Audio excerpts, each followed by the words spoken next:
Chapter 1: The Maverick and the Saboteur. The press conference was held in a vast, high-tech auditorium, its walls adorned with holographic displays of distant galaxies and celestial wonders. The room was packed with journalists, scientists, and dignitaries from around the world, all eagerly awaiting the groundbreaking announcement. The air was electric with anticipation, the hum of whispered conversations filling the space like the buzz of a beehive. At the podium stood Dr. Evelyn Carter, the lead scientist of the Stellar Dawn Project. She was a woman of formidable intellect and presence, her sharp eyes scanning the crowd as she prepared to deliver the news that would change the course of human history. Ladies and gentlemen, She began, her voice steady and clear. we stand on the brink of a new era. For centuries, humanity has gazed at the stars, dreaming of what lies beyond our reach. Today, I am thrilled to announce that those dreams are about to become reality. A hush fell over the room as a holographic image of Jupiter and its moons materialized behind Dr. Carter. The image zoomed in on one of the moons, revealing a rugged, icy landscape. During a recent expedition to Europa, one of Jupiter's moons, our team made a discovery that defies belief. Buried beneath the ice, we found deposits of an exotic material unlike anything we've ever encountered. We've named it euphorium. The holographic display shifted to show a sample of euphorium, a shimmering, crystalline substance that seemed to pulse with an inner light. Euphorium's unique properties allow it to manipulate spacetime, effectively enabling faster-than-light travel. After rigorous testing and research, we have developed a reactor that harnesses the power of euphorium. This reactor is the heart of the Stellar Dawn Project, and it will propel humanity beyond our solar system for the first time. The room erupted in applause, the magnitude of the announcement sinking in. Dr. Carter waited for the excitement to subside before continuing. Our first test flight, piloted by the Navy's top test pilot, Marcus Sturluson, is scheduled to launch from our moon station in just a few days. This mission will be the culmination of years of research and development, and it represents the dawn of a new age for humanity. As the press conference concluded, Marcus Sturluson watched from the back of the room, his mind already focused on the upcoming mission. He knew the risks were immense, but the opportunity to be the first human to travel faster than light was a challenge he couldn't resist. Meanwhile, on the moon station, the final preparations for the launch were underway. Engineers and technicians worked tirelessly to ensure that every component of the rocket and reactor was in perfect condition. Among them was Brian Zeman, a low-ranking enlisted man tasked with janitorial duties. Brian's bitterness and resentment had only deepened since the discovery of euphorium. He saw the Stellar Dawn Project as yet another reminder of his own insignificance. Brian had become entangled with a zealot group known as God's Holy Right Hand. They believed that the euphorium reactor was an affront to God's natural order, a blasphemy that must be stopped at all costs.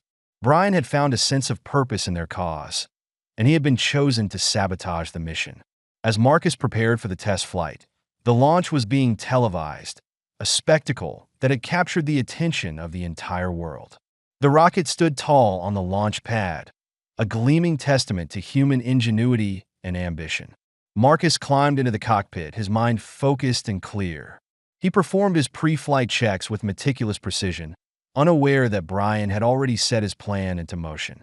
Brian had spent weeks studying the reactor, learning its intricacies and vulnerabilities. He had waited for the perfect moment, biding his time until the world was watching. As the countdown began, Brian slipped unnoticed into the restricted area, his heart pounding with a mix of fear and determination. He knew that what he was about to do would change everything. The launch proceeded smoothly at first. The rocket roared to life, its engines blazing with the fury of 1,000 suns.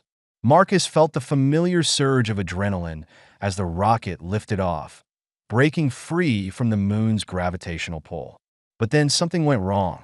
Alarms blared in the cockpit, and Marcus's instruments went haywire. He struggled to regain control, but it was too late. The reactor had been sabotaged, and the rocket was spiraling out of control.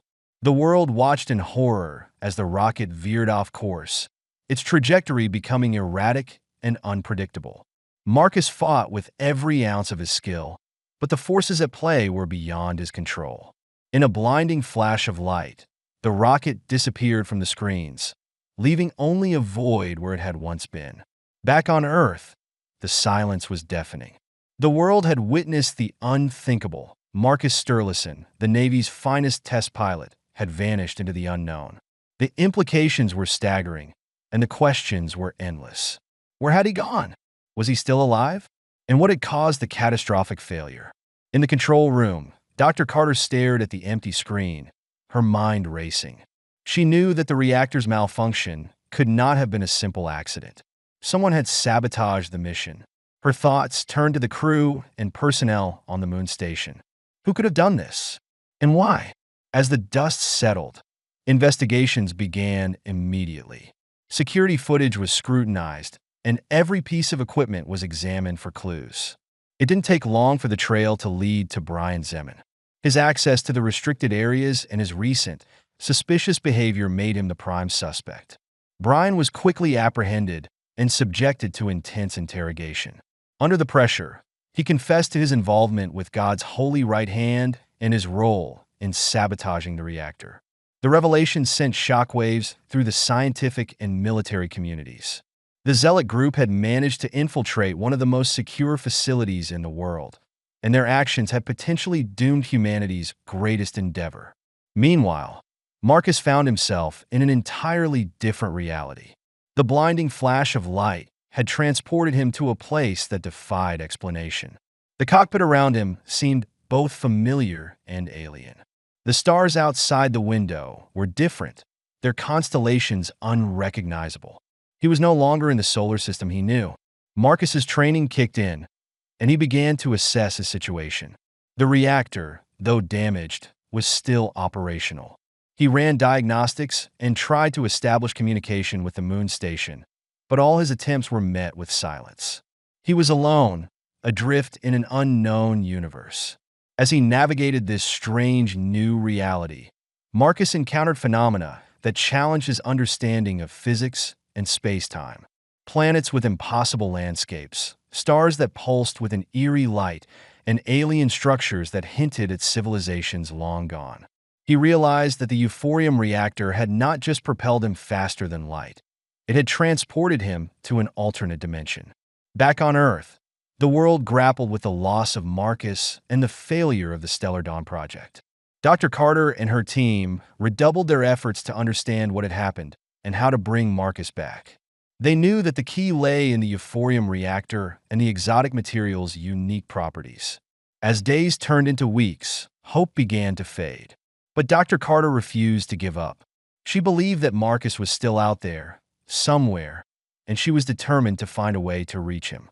The discovery of euphorium had opened a door to the stars, and she was not about to let it close.